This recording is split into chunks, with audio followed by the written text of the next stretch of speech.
You're listening to Opera Box Score. Let's get ready to rumble! Wherever you are, however you're listening, it is America's talk radio show about opera. It's Opera Box Score. I'm Ashley Hardgrave, joined by Oliver Camacho. All right, this week, as the national 10th anniversary tour of the trailblazing opera Fellow Travelers is set to launch next month, one of the stars of the tour, Baritone Joseph Lattanzi, goes inside the huddle to talk tennis, Hawkins Fuller, and his upcoming role debut as another gay mid-20th century American, Cliburn. And then Joyce D. Donato, the Queen D herself, takes a free throw on how to make the most impact in one of her public masterclasses. Plus, in the 2-minute drill, Renee Fleming says she has to wash her hair, Denyce Graves says peace out, and Roberot Alagna says, who's my wife? Make sure you subscribe to our podcast on Spotify. You're going to click follow. Apple Podcasts, you're going to hit that plus sign. You can also stream episodes of OBS every Saturday at 10 a.m. on amplisoundsradio.com. You can also email us your hot takes by writing to mailbag@operaboxscore.com. You can upload a voice memo using the You Got Something to Say tab on our website, which is, guess what, operaboxscore.com. However you contribute, you're going to get an OBS beer coaster, OBS lapel pin, and a #1 OBS fan foam finger just for sharing your own hot take. It's a skeleton crew today, but I do get to share some space with the lovely Oliver Camacho. Well, I can report that so far the seeds have been holding and there has been no drama at the Australian Open. So all the sleep I've been losing has been for nothing. There have been no exciting matches. I fully expect this week to be the opposite. So sleep be damned. Well, I hope for your sake, darling, there's a little bit of drama so that your sleep deprivation has been worth it. Over in my corner of the sports world, technically the football season is still going, but because the Bears aren't in it, I'm not really paying attention. But I guess they're going to do some big bowl, some Super Bowl in about 2 weeks with the Seahawks and that other team. What are they? Robert Kraft owns them. They're terrible. The Patriots. That's right. So in a couple weeks, we'll get to hear about that. But none of that really matters because all I'm focused on right now is Milan. But what you should focus on right now is our talk of opera. Huddle up. Let's go inside the huddle. This week, Joseph Lattanzi returns to Opera Box Score. You might remember Joseph as one of the cohorts of Osea, the media production company, which I don't know if they're still around anymore post-pandemic, but we wanted to invite Joseph back because in May, he is creating the role of Cliburn in a new monodrama called American Sputnik, presented by the Gilmore and Kalamazoo Symphony, with music by Evan Mack and libretto by friend of the show, Mark Campbell. And this will be in the middle of Joseph's long run as Hawkins Fuller. I don't know how many times. I think we talk about how many times he'll be singing it in the upcoming years. But as we talked about with Gregory Spears a few weeks ago, Fellow Travelers is being remounted for a multi-city tour as it celebrates its 10th anniversary. And as I was researching more about Joseph, I discovered that he also plays tennis. So there's lots to talk about. Before we go into this conversation, here's a little bit of Joseph Lattanzi in his signature role of Hawkins Fuller from the Cincinnati Opera production of Fellow Travelers.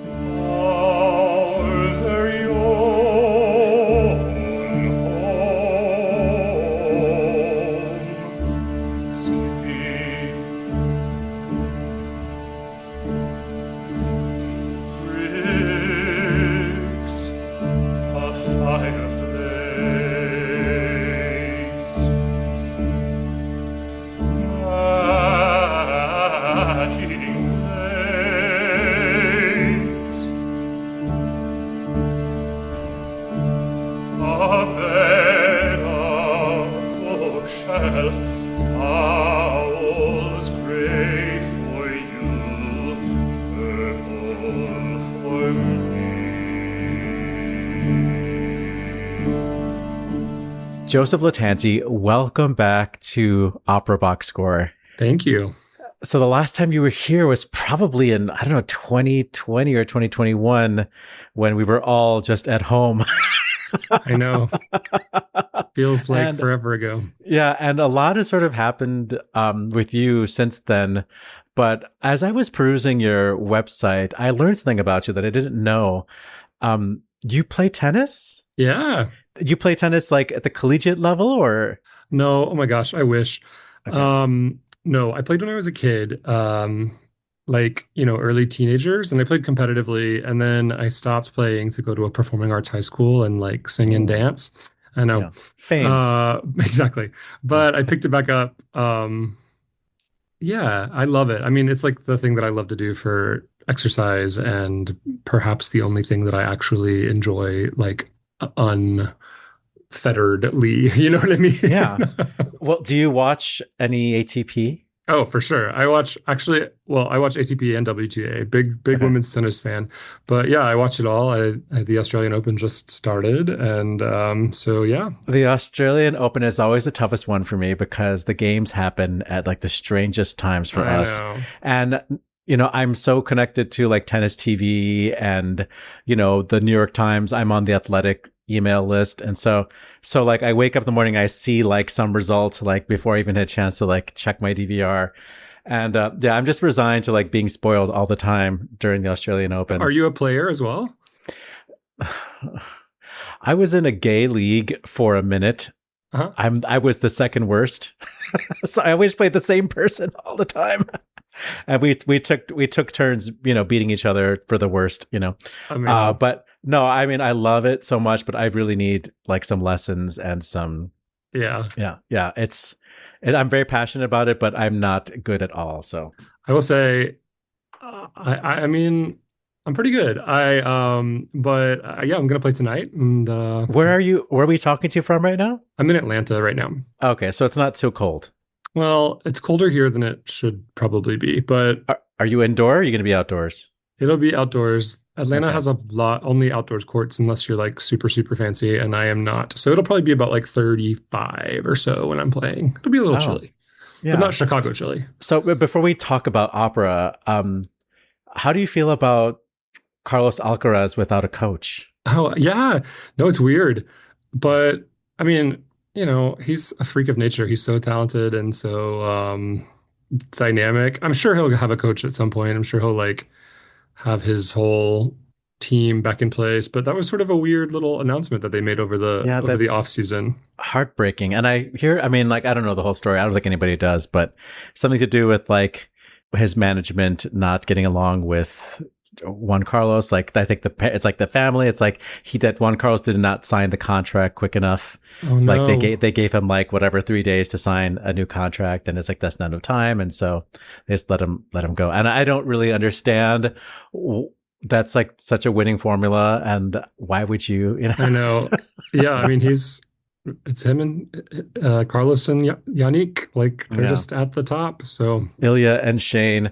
So what about Coco? Are you following her right now? Like, has she been serving well so far? I know that she won her first match, but she won her first match easily. I didn't watch much of it. I don't love to watch Coco because she stresses me out so much because of the serve. But I mean, obviously she's completely amazing. She's an Atlanta girl, or she has a connection here as well. I think maybe she was born here, or her parents were from here. But yeah, no, the serve stresses me out. And it's an ugly, ugly winning style, but yeah, it's scrappy. Scrappy. I should say scrappy. I shouldn't say ugly. No, that's okay. We know what you mean. Winning is winning. I am glad that ESPN parted ways with the winning ugly author Brad Gilbert, because he was really going off the rails on the comment. Oh, really? He's not on anymore as a commentator? I saw something that he and Pam Shriver are both not on ESPN anymore. Okay. So honestly, I cannot wait until John McEnroe like just retires. I know. It's like, can we get Ed? Have you ever listened to Andy Roddick's podcast? Uh-huh. He's so good. He's hilarious too. I would love it if he was like. I feel like he doesn't want to do the travel though. He like has his like wife and kids, and his like he always zooms into the tennis channel, live shows from his house in North Carolina. Yeah. But they have like those other guys Sam Querrey, and he's doing some commentary now. James Blake. Is it called James Blake? Is that what his name was? James Blake does some commentary. Yeah. Yeah. And what's the super hot one? The gay guy. John Mark Gamble. Oh, John Mark Gamble announces? Oh, wow. I haven't seen him. So going back to the serve, is there anything in singing that is comparable to the serve? Is there like, yeah, say it. Yeah, speak on it. No, tennis is like a super parallel to singing. Just because it's like all you all the time. It is you against your own body. It's you having to execute the things that you know that you should be doing or that you can be doing, but you have to re-execute them perfectly over and over and over again for like maximum effect. And yeah, I mean, I feel like even you're born with certain strengths or weaknesses. Like if you're Isner, you're born with freaky height. And so you have to train. You have to maximize the thing that you're born with. If you're born with a huge voice, you maximize the thing that you're born with. And you have to train the things that you're not born with. Develop the skill sets that don't come naturally to you, depending on the repertoire that you're singing. And also everything's different every day. I feel like, that's a singing thing and a tennis thing too. Like from, temperature, barometric pressure, I mean, everything, how you're feeling in your body. It's just your body is your instrument big time. And it's also just a mental game too. You have to like decide that you are going to slog out making it through the opera, whether or not you are feeling amazing. Who says, I think it's always attributed to Beverly Sills, right? Like the quote, she had like 3 perfect singing days in her life or something like that. And tennis players always say that too. Like, nobody or hardly anyone has a perfect tennis day. So you just got to do the best with what you have on the given day. And what you do in practice as opposed to what you do in performance, what you're able to achieve in performance is like only like 70% of what you can do when you practice. Totally. The pressure, you can't replicate the pressure of playing a match or singing on stage, no matter how much you want to in practice. Yeah. I've tried to like think about it on a little bit more of I really wanted to make a video about it when we were doing OSEA stuff a lot, but I never quite got around to it because I do think like the mechanics for sure are comparable too. Like an outsized, like the tiniest little motion, like a grip change or tension in one of your muscles or something like that can have an outsized effect on the product. So same thing with singing, right? Like you can have sleep weird, have a weird neck crick and things like that. Drink something that's too hot one day. Sure. Have an outsized effect on the product. Like the tiniest little minute details come out magnified. Then your coach gives you some ointment that's not approved and you end up exactly. getting a bad drug test. I think we should probably do some more drug testing of opera singers. That would be an interesting study. Yeah, and the lifestyle too. I mean, it's just them and their coach and their team, and they have to prepare the way they surround themselves with the teams that they build for themselves, the people they like and the people they think are going to help them. And then when at the end of the day, it's you. You go out there and you do it. Yeah. It's just you on your shoulders. We should be able to have our voice teachers like in the wings of a show, like some so people you can do get that some too. Coaching on the side. It's like, what's happening today? What am I doing wrong? That's not a bad idea. Or they should mic up the voice teachers and do some live commentary during the opera.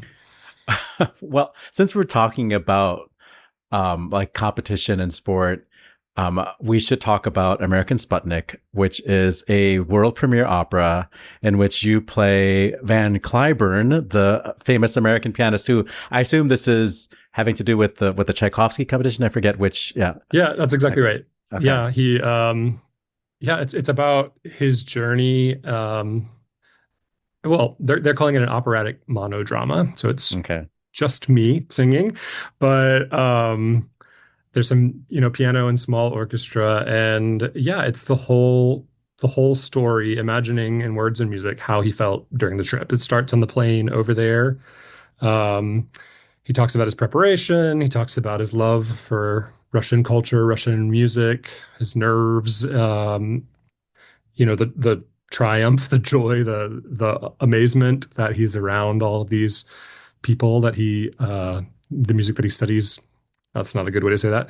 His amazement that he's around all the people that the composers that he's been playing for years and years. And also it does touch a little bit on his like fear of being discovered as being gay, but I would say it's not a forefront, of the work. Wait a second. Van Cliburn was gay? Yeah. Oh, wow. I did not know that. Yeah. Very, very, closed off behind closed doors. Had a partner, I think, who maybe two partners actually, but one, especially towards the end of his life, was really, really against it coming out in like a big public way. But yeah, I mean, he was very religious, grew up in church. Parents were very religious. But yes, he was. So this work has a libretto by a friend of the show, Mark Campbell, music by Evan Mack.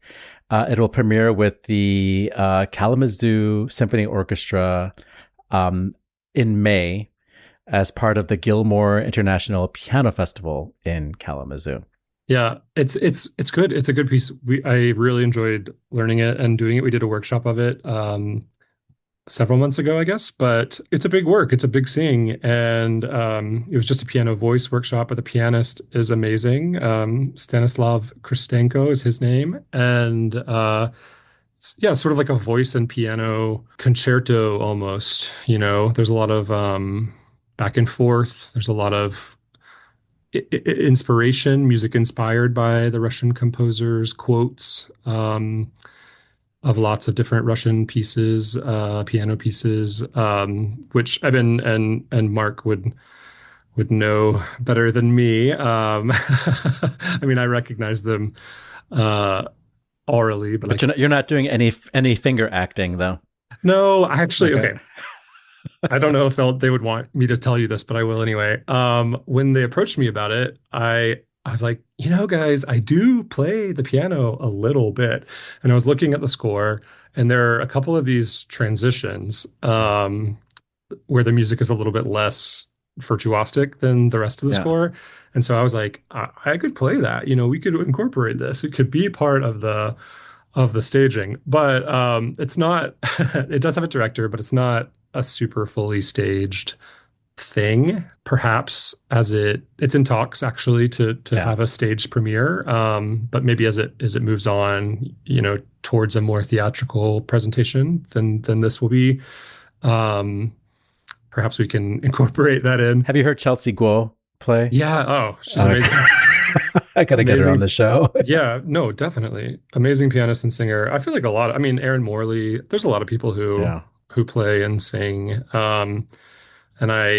who play and sing a lot better than I do on both counts. But I do want to try it because it looks so cool. Well, American Sputnik, once again, will premiere on May 1st. And I did not really realize that Van Cliburn was gay. And that's sort of a perfect seg into another topic I wanted to talk to you about, which is fellow travelers.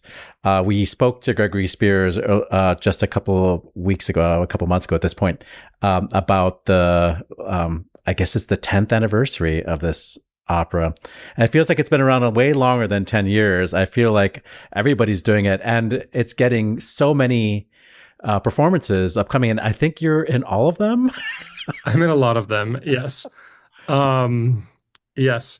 Yeah. We premiered it in 2016. We started workshopping it several years before. So, and I've been involved since the very beginning. So, yeah, I think I've been associated with it for like maybe 12 or 13 years now. I mean, that's a long time to be doing it. I mean, that's actually where I first learned of you, when you sang it with Jonas Hacker. Jonas Hacker.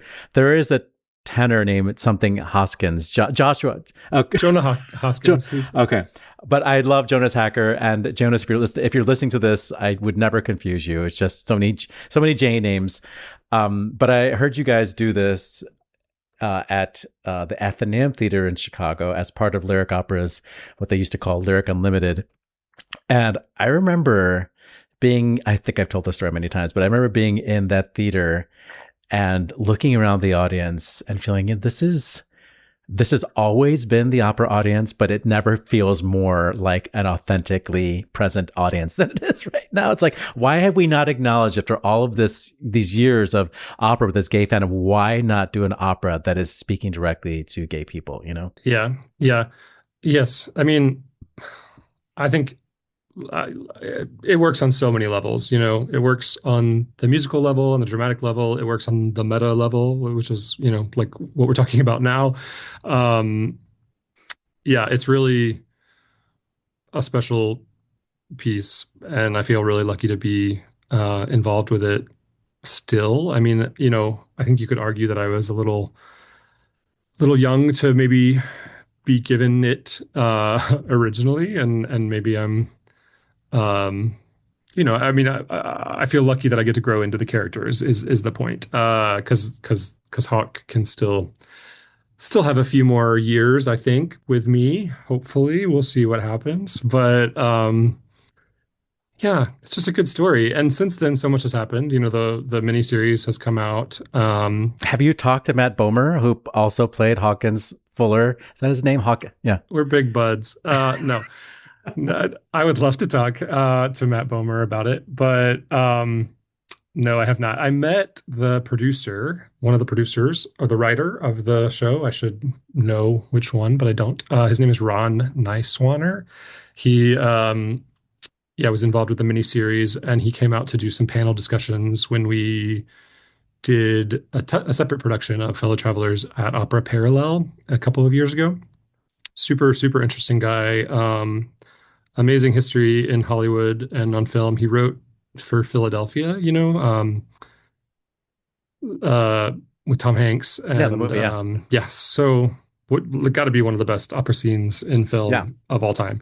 And so I think he's an opera fan and an opera aficionado, or maybe not aficionado, but opera interested, opera curious. Mm-hmm.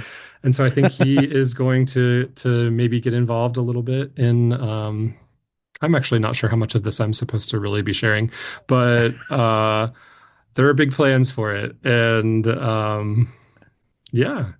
I heard a rumor that perhaps Jonathan Bailey is willing to, discuss with the creative team and the director and Kevin Newberry, the director, and everybody. So perhaps you will see some promotion. I was about to say, like, what if like they needed somebody to, like, stand in for Hawkins Fuller, like on the TV set, like whatever, and you get to like make out with Jonathan Bailey. I don't think it's gonna be me. I think I'm the opera version. I think as long as everybody is about a good 50 feet away, and there's a pit in between us, and there's a scrim, and there's lights. We can maybe squint and pretend like I'm the stand-in for Matt Bomer. But those Hollywood guys, that's a different thing. You'll be doing 3 productions of Fellow Travelers: Seattle in the end of February, Portland in March, and San Diego in July. I think there's one going to Glimmerglass too. Or you're not? That's the only ones you can't do. I am. I don't. They haven't announced it yet, but I am doing that. Okay. And that wasn't always the plan. Actually, I'm not sure exactly how that happened. I think they were planning on using their residents at some point, but whatever. It worked out, and I said, yeah. Well, it occurs to me, I'm going to ask you something you probably can't say, so you don't have to answer this question, but I understand that you were in the cover cast for Cavalier and Clay, which would seem to conflict with your contract with Seattle. So you're not in the cover cast for the That's remount. Correct. Okay. Yeah. Well, too bad. I don't mind saying that. Yeah. Okay. No, but I mean, did you make your Met debut yet? No. Okay. I just I've covered for a long time. Actually, also thanks to Fellow Travelers. Right after I did Fellow Travelers in New York, I started covering there. Yeah, covering is crazy. You can cover a small role, and you can make more money covering one page of music at the Metropolitan Opera than you do singing the lead role in an opera at an A house. So it's really wild. Well, that sounds like a very interesting topic to dive into. But since this conversation has been largely about tennis and things that are gay, I wanted to ask you about something I noticed on your website, which is none of my business, but I feel like since you put it on your website, it's for public consumption. And that is the relationship you have with your partner, Christian Sanders. Yeah. Who's also an opera singer. Yep. Okay. So I don't know. I mean, like, it's 2026. It shouldn't be a big deal, but honestly, I don't know that many gay couples who are both working in opera, besides Patricia Rissette and Beth Clayton, Sure. Yeah, I'm sure there are more, but yeah, I mean, Christian and I met, well, we knew of each other for a long time because it's such a weird, small world, but we spent time together. We fell in love doing Fellow Travelers in Des Moines. I see your Des Moines shirt. And so that was when, it all sort of happened for us, which was, weird and meta and great. We haven't done the piece together since then. I feel, I don't know, totally fine being open about it. I surely there are more people. I can't think of. Yeah. Well, I mean, I don't want to force this topic to any unnatural direction, but are there any now in 2026, benefits to being in the same industry? Have you been looked at together as a potential casting pair? And also I want to say, like, you've done so much Hawkins, and now I didn't really, like I said, the Van Cliburn thing was actually a surprise to me. Like, are you now like the gay baritone? I don't think so. I think there are still some other gay baritones. I'm sure they'd be happy to come on your show and talk to you about it. But I don't know that is like a niche that I'm like purposefully staking out. I think probably there's an element of self-perpetuation. If people like Mark Campbell and Evan Mack, for example, I don't know if this is part of their decision making or not, but they, at least it would be part of their consciousness. They would know that it wouldn't be a problem to ask me about a character like Van Cliburn. So I think probably part of that is involved in those asks, and I do wonder sometimes. I don't think anyone. This is optimistic of me, I guess, but I don't think anyone is sitting around saying, like, Joseph's a gay baritone, we can't have him play Marcello or whatever. I think if there are things like that going on, they would be subconscious. And I do think probably, just nature of humans, things like that do tend to happen in people's minds. But I don't know that anyone is really saying, like, you have to take him off the list for anything because of this, or, you have to definitely have him on the list because of this. But I don't know. I'm not privy to those. Yeah, no, I mean, I think that opera is a pretty safe space for being gay, and especially being a gay white male. Yeah. And so many leaders in our industry have a very similar identity as you. Right. So maybe it's not like we're waiting for the Ilya and Shane moment, or what is it, the Kip and Scott Hunter moment, for it to happen like in a big way in opera. But I don't know, I feel like Yannick Nézet-Séguin is so like in your face. Yeah. Like posting like shirtless pictures on Instagram, and which is great. Like I'm very happy about it, but I don't know. I'm a different generation than you, just slightly. I'm a Gen Xer, and I feel like I started in this business thinking that, like, yes, of course, it's opera's best kept secret, but it still was like, you needed to, for the sake of the legacy audience, just present as very buttoned up, and you're just as conservative as them, Yeah.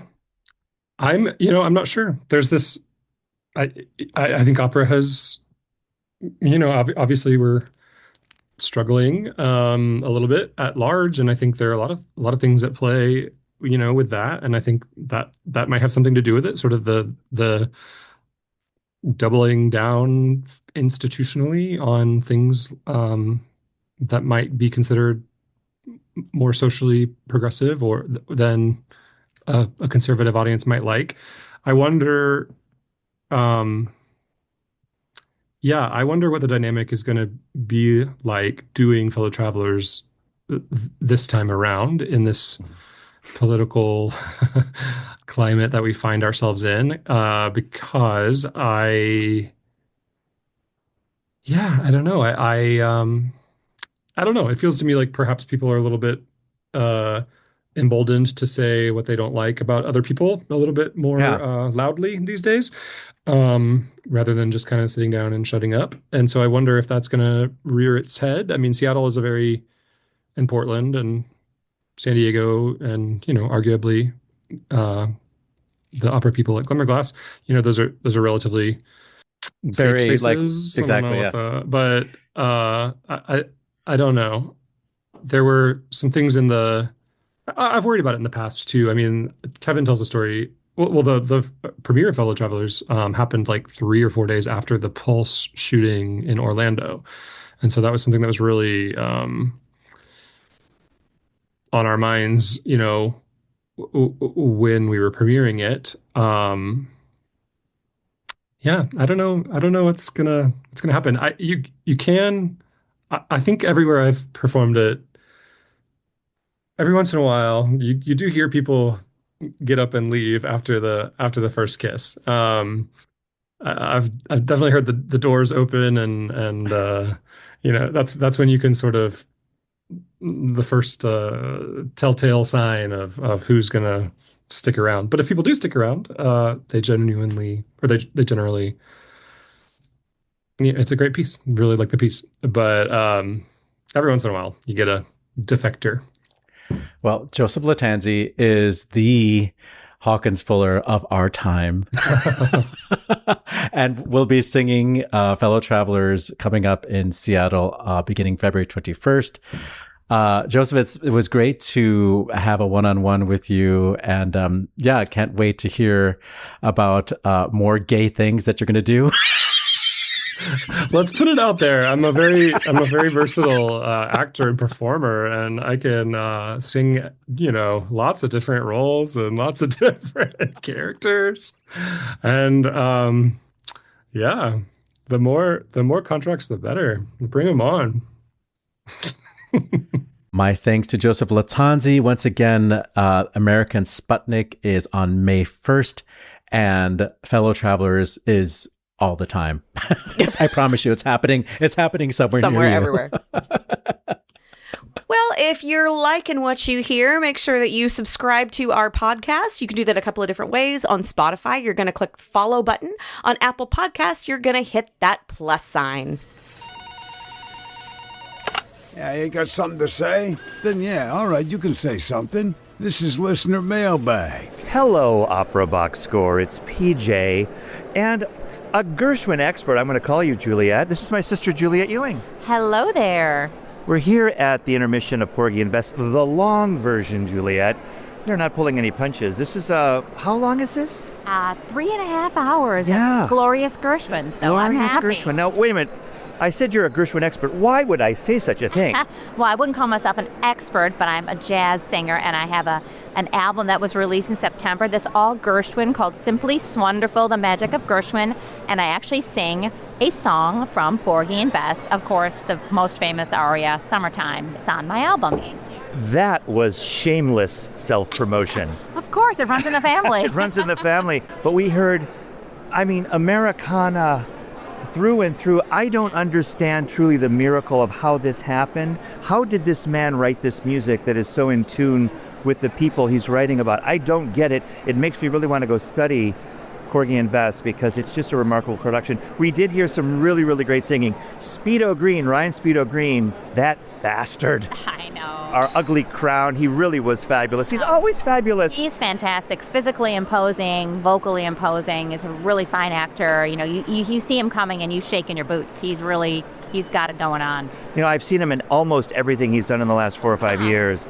He just gets better and better, and he's a friend of Opera Box Score, so we've got to honor him a little bit. This is a longer production. Juliet, you saw another one on Broadway. Yeah, maybe it was about 10 years ago. It was Norm Lewis and Audra McDonald, and they did a shortened version of it, and I think they called it the Gershwin's Porgy and Bess. So it was slightly different. It was truncated. It was still amazing. Felt a little more Broadway, a smaller production, obviously, but still fantastic, incredible singing.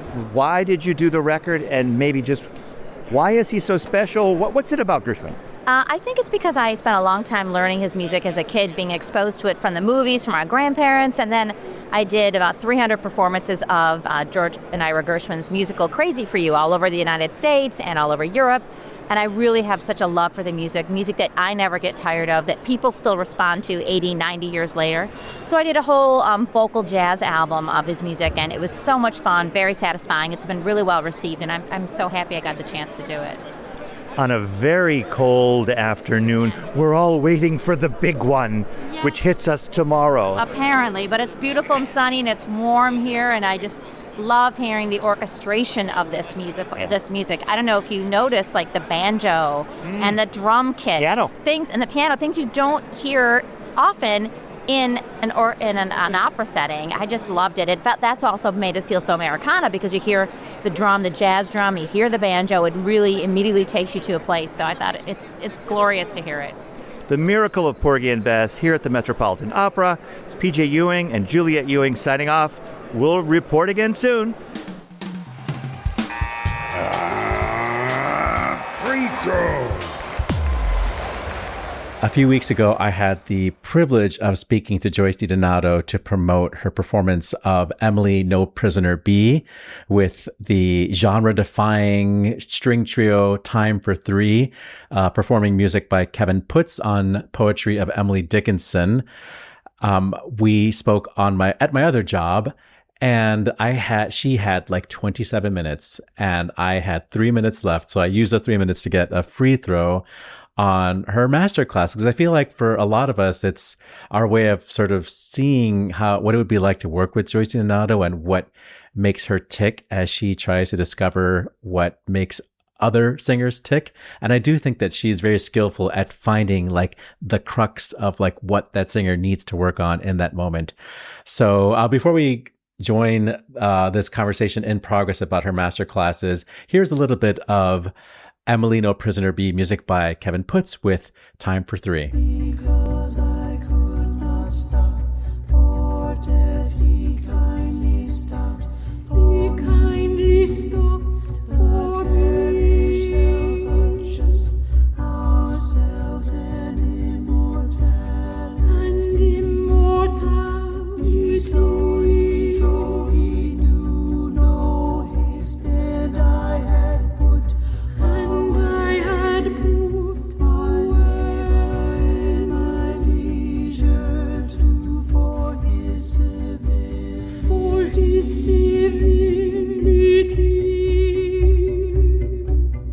Well, I'll tell you, it's a little bit scary, because literally I have no idea what is about to happen.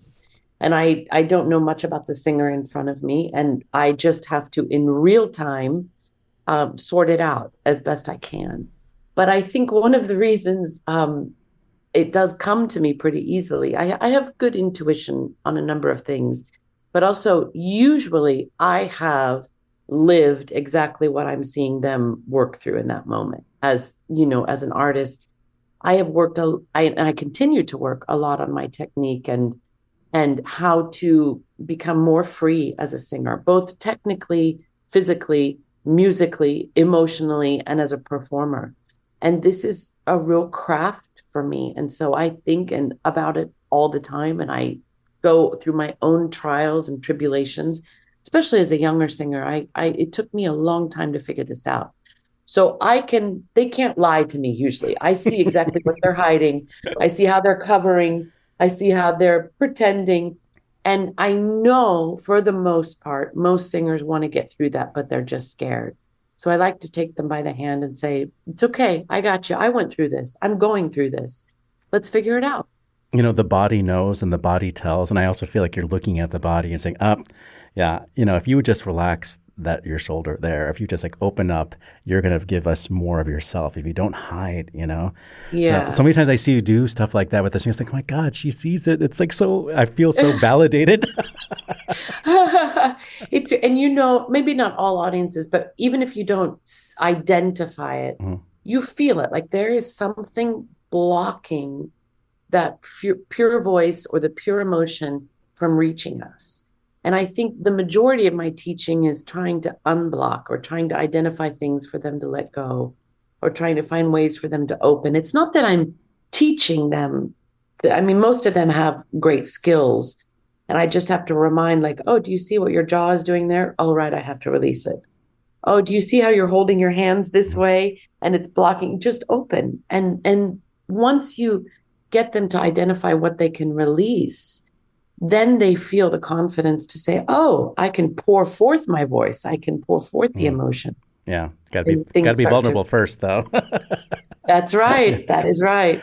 Joyce DiDonato is on tour with Time for Three with Kevin Putz's Emily No Prisoner Be throughout the month of February, including a stop at Symphony Center right here in Chicago.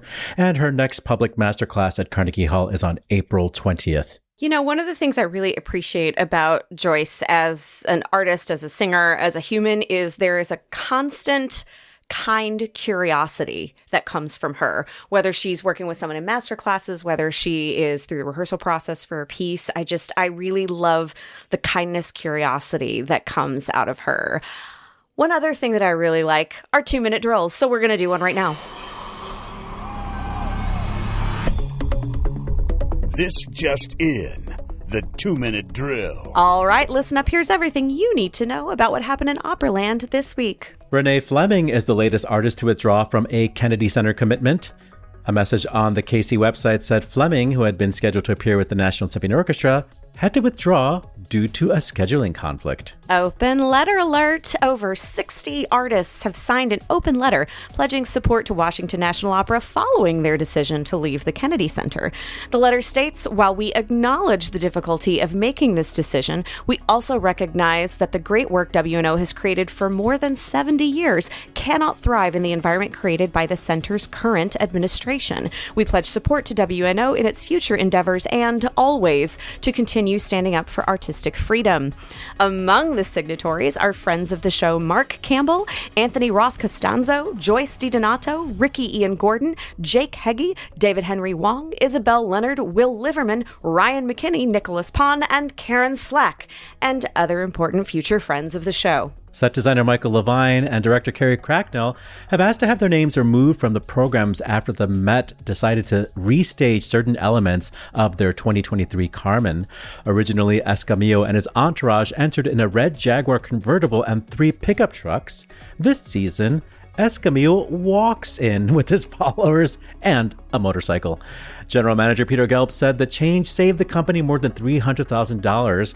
However, Levine argued that the changes do not represent the original artistic intent. Last Saturday, in the middle of the Mets' performance of Porgy and Bess, Denyce Graves was honored on stage as it was her final staged performance as a singer. There are many stories in the press paying tribute to her career, and we're going to try to get her as our guest in the very near future. In an interview in The Times, tenor Roberto Alagna complained, "We don't take care of singers today. We don't respect them. When I was young and performing at La Scala, there was a guy who was called La Visitatore. He called you every morning to give you the schedule for the day, and his first question was, is everything okay?" The feature, ostensibly meant to promote his current performances as Kaloff at the Royal Ballet and Opera, also included the dishy quote, "I don't know how much money or how many wives I have," plus his perspective on his acrimonious divorce from Angela Gheorghiu. Find a link to the interview at operaboxscore.com. Cecilia Bartoli is set to perform at the opening ceremony of the Winter Olympics in Milan. Quote, her intense and instantly recognizable voice will mark one of the evening's most evocative moments, where music becomes memory, identity, and a shared vision, reads the announcement from Milano Cortina. The legendary Italian mezzo joins a list of performers that include include pop star Mariah Carey, tenor Andrea Bocelli, and pianist Lang Lang. As heated rivalry continues to gain global popularity, the Canadian Opera Company revealed that one of the show's stars once performed on their stage.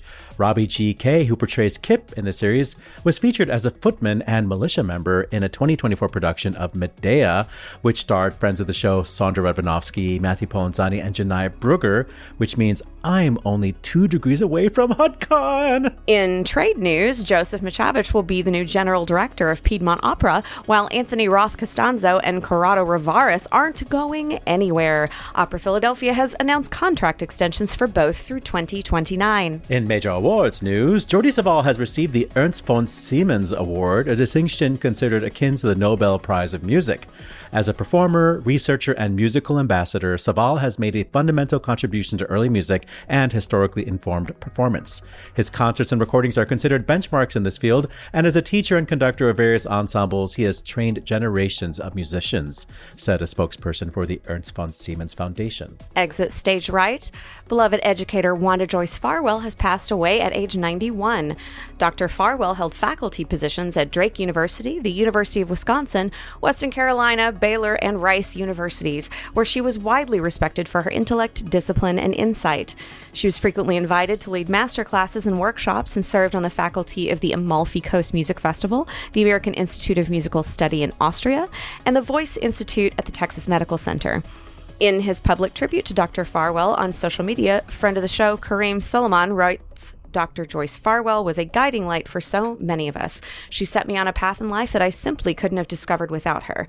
And in every second I spent with her made me to aspire to be a better musician and artist, but more importantly, a better person. And on this day, January 26th, a short but mighty list. In 1790, it was the first performance of Mozart's Così fan tutte in Vienna. In 1911, Richard Strauss's Der Rosenkavalier premiered at the Dresden Semperoper. And in 1957, it was the first performance of Poulenc's The Dialogues of the Carmelites at La Scala. Birthdays include soprano Maria Sass, born in 1834 on this day. She created the roles of Elizabeth in the Paris premiere of Wagner's Tannhäuser and Elizabeth de Valois in the world premiere of Verdi's Don Carlos. In 1901, it was the birth of bass baritone Theo Hermann in Vienna, whose pupil included Geraint Evans. In 1919, mezzo-soprano Frances Bible was born in New York. She created the role of Augusta Tabor in The Ballad of Baby Doe. Happy birthday to English conductor Roy Goodman, born this day in 1951. And happy birthday to conductor Gustavo Dudamel, born this day, January 26, in 1981. And that's your 2-minute drill.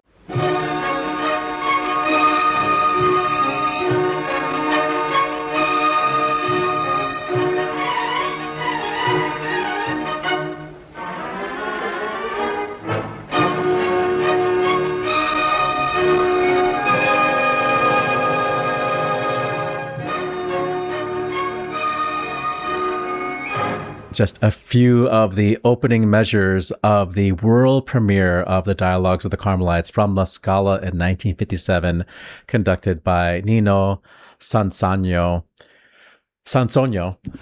We could have listened to anything here. All of Così, obviously, all of De Rosenkavalier. Yeah. I mean, these are some heavy hitters if they're all going to be on the same day. Wow. Yeah, we should have a Hall of Fame of the year of this day in January 26th, and these 3 operas and what they have to do with each other. Definitely something to do. Rosenkavalier and Così, we see the relationship, but Dialogues of the Carmelites is a little bit of a stretch, so we'll have to think about that a little bit longer. We could get there. But Poulenc loved Mozart, I have to say. So. Yeah, interesting stuff going on in the news this week. We're big fans of open letters over here, as you know, and this one has lots and lots of heavy hitters on it. The names we left off are just as important as what we left off. I know, seriously. The names that we didn't include are some of the more famous ones that we're still waiting to get on the show. Call us. I'm glad people are at least voicing public support for WNO. They're certainly going to need it as they get through this. But I also think it's a line in the sand for them to the Kennedy Center to be like, as long as these people are in charge, we're not going to perform there. It'll be interesting to see if anybody decides to, but I don't think that they will. I mean, do we really think that Rick Grinnell knows who any of those people are? Mark Campbell and John Corigliano and Jamie Barton and David Henry Hwang. It's like, no, but he might know who like Susan Graham is. He might know who Nathan Gunn is, because they're both very famous white opera singers. So he might actually know who they are. So, if anything, let's see if Susie G gets through to him. We'll find out. Holy Met Carmen Gate and the please remove my name from this. What was your gut reaction when you first read this? Honestly, I've said this, I think, in so many ways, but I think it's such an ugly production. I am not a fan, and I would want my name removed from it as well. Right, but with the addition of additional trucks instead of the walking in of a motorcycle, would that have changed the glamour level of the performance for you? I mean, to have I remember this because I saw it just last year. To have those vehicles on the stage is impressive, but I honestly hate that scene. And I think that the acoustic of sometimes they sang from the truck and sometimes they sang outside of the truck, and the acoustic kept changing depending on where the baritone was like standing for Toreador. So honestly, they probably solved a problem, even though it's like less impactful. It probably was easier for the audience to hear a more consistent sound, to be honest with you. So. Well, and it saved him 300 G's. And in a moment like now, that is definitely something that Gelb needs to be doing. When I saw the headline that a member of Heated Rivalry was in an opera production, I kid you not, I was like, oh, please let it be Kip. I love him. And then it was. I was so excited. Yeah. Have you finished the series? I am getting ready for a rewatch, but my HBO subscription ran out. So I need somebody to like send me a gift subscription or something, because I got bills. And I feel like once I start, right now, there's lots of content that I'm trying to keep up with, namely the Australian Open, and other shows that are in season right now that I love. So I will get back to watching again, but I think that it will be like, what did you remember that podcast, S-Town? Yes. Yeah. I forget what he called, Brokeback Mountain. Did he call it the Crying Journal or the Crying? Yeah. I know what you're talking about, but I can't 100% remember what he called it. He described Brokeback Mountain, the book, as like something that if you read this or if you consume this, you will be devastated. And I'm actually still reeling from the first viewing of it. And there's so much content in my social media, it's my algorithm, I'm sure, of like just like the moments that like really get me from Heated Rivalry. And so I don't know if I could rewatch it. Same thing with like Call Me by Your Name. When it came out, I saw it 3 times in a row. I've never done that before. And now just like seeing images of that movie, like they're encrypted in me, and I get emotional. So when I need a good cry, I think I will rewatch Heated Rivalry, Yeah, I started it just so I could feel like in the know pop culturally speaking, but it was so much more tender than I was expecting. It was frankly better than it had to write to be. I mean, the things that you see that are eye-popping and headline catching, absolutely, but the writing is really thoughtful and kind. But now I know why. It's because it was created by Jacob Tierney, who is the person who has written all those other shows for Letterkenny and Shoresy. Letterkenny and Shoresy, exactly. Yeah. So, and you can see some of the direction elements in it too. I know this is not a podcast about Heated Rivalry, but we just haven't talked about it together in person. But yeah, like the some of the directorial choices and sort of where music is placed during like slow motion action, that's a very Jacob Tierney. Music is so good in this show. Yeah. Yeah. The music is absolutely excellent. And we know that they would not have been greenlit if it was an HBO originated show, if it was a Netflix show. Like, it had to come from Canada, where Jacob had complete, authorial control. And luckily it was unmessed with by the studio. Hopefully season 2, he'll have the same, choice to do what he wants to do with it, because I feel like I really feel like it's a masterpiece. I know people like are saying, oh, come on, it can't be that good. If you haven't seen it, please watch it and get past the first 2 episodes, because the first 2 episodes are porn. And that's why I'm hooked in the first 2 episodes. Honestly, yeah. I mean, they are gratuitous, but in a way that sets up sort of the nature of the relationships between the 2 central characters. Also, give that intimacy coordinator the Emmy. Just give it to him right now, because ain't nobody going to get any better in terms of intimacy coordination than what we saw there. My goodness. And all of the housewives in your orbit that are interested in this show, just let them have it, folks. Just let them have it. Speaking of wives, how many wives does Roberot Alagna have? I think he doesn't even officially know. 3. I think that Georgiou was his second wife, but I forget if there was another wife between Georgiou and Kurshak. Anyway, he just seems so jovial and so chaotic, and he's been chaotic from the beginning of his career. I remember like when he used to do karate exercises by his swimming pool, and he made a video of that. I remember during the COVID, one of those like concerts from home, that he was like climbing a ladder in his library in the background, like while his wife was singing. Like it was just like he's so random. And he's also random in a way that sometimes is not a good look, but you have to take the good with the bad. So I'm a fan of Roberot Alagna. I'm not going to hide it. Yeah, he's a little bit of a tornado, but it seems like for the most part that tornado stays in like usually safe areas in terms of entertainment. He hasn't, as far as I can tell, been wildly canceled, except for his, contentious split. But other than that, he seems like a tornado for good. And, anybody who can't remember how many wives they have or how much money they have, I mean, I do want to have a drink with that guy, not gonna lie. Well, this has all been very fun, but it is Monday and we both want to watch Rachel Maddow, so let's wrap the show up. Good call. Bad call on Opera Box Score. Good call, bad call. It's how we end the show every week. We will start with you, Oliver. I went to the HD broadcast of Amazing Adventures of Cavalier and Clay, and I already went with like the critics, because I had read all the reviews. I went in with the critics' view on this opera, and I had somewhat mid expectations about how much I was going to like it. I loved it. And I know that puts me in a category for people who want to see opera progress not in this direction.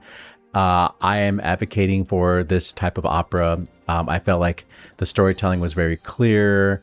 The way they use the stage and the visuals, are the type of things that will get people to go to the theater, even if they don't care about singing. But most of all, the performances were top shelf singing, especially friend of the show, Sunlee Pierce. When she came out on stage as Rosa Sachs, the show was just elevated another level, even though it was already at a very high level. She is just such a good singer, so natural on stage, and she looks like she could be a movie star, and she is just calm. Like she's not trying to do anything with her face or with her body. It just seems so natural. I could watch her all day long. Lauren Snofer, also incredible, heartbreaking. And I did not know anything about the guy who played Joe Cavalier, Andrzej Filoznik. If that's how you say his name, I don't know. I want to get him on the show. I fell so hard for him. So beautiful. The whole cast was great, but those 2 performances in particular, incredible. So I think there's an encore. Actually, the encore is happening before this podcast is released, but they are reprising, I think, for 5 more performances or 4 more performances at the Met in February. If you can get to it, I recommend. Tell me what you think, and if you don't like it, well, kick rocks. Well, you can also email us at mailbag@operaboxscore.com and we'll read your letter on the show and you can debate Oliver in not real time. There's an article that came out in The Athletic over the weekend from it's interviews with Steve Kerr and Chris Finch and Steph Curry, who were all a part of the Minnesota Timberwolves and Golden State Warriors NBA game that was supposed to happen on Saturday in Minneapolis, but was postponed to Sunday for reasons that you probably already know. And they speak a lot about how they are, feeling like it's not the right time to be doing their jobs, but they've still got to do their jobs. But they felt like it was the right thing to do to postpone it for a day, and it still felt really horrible to do it after that. And so what I want to say is, in the midst of all of this, if you don't hear some of your favorite people being wildly vocal, we know, and we do, and we know. Some of us are wildly vocal. Take one look at my Instagram and you'll notice that I'm on the warpath with torches. However, not everybody's going to be like that. Everybody's going to be handling this differently. So my call this week is guard your hearts. Be part of solutions where you can. Call your representatives, and most importantly, take care of each other. That's it for this week's edition of America's Talk Radio show about opera. Make sure you subscribe to the show wherever you get your podcasts. Get your voice heard and find links to stuff that we've talked about at our website, which is operaboxscore.com. That is also where you can put your money where our mouths are. You can give back to the OBS using the Support the Team tab. Your announcer is Norm Waddell. Your creative consultant is Oliver Camacho, and your audio editor is Weston Williams. The executive producer of OBS is George Cedarquist. For our guest, Joseph Lattanzi and Joyce DiDonato, I'm Ashley Hardgrave, asking you to continue the conversation about opera as you swap your Jaguar for a motorcycle. We are back with an all-new show next week when maybe, just maybe, we get a free throw from Denyce Graves. Plus, you get more opera headlines, more hot takes, and more Wives of Alagna. Join us.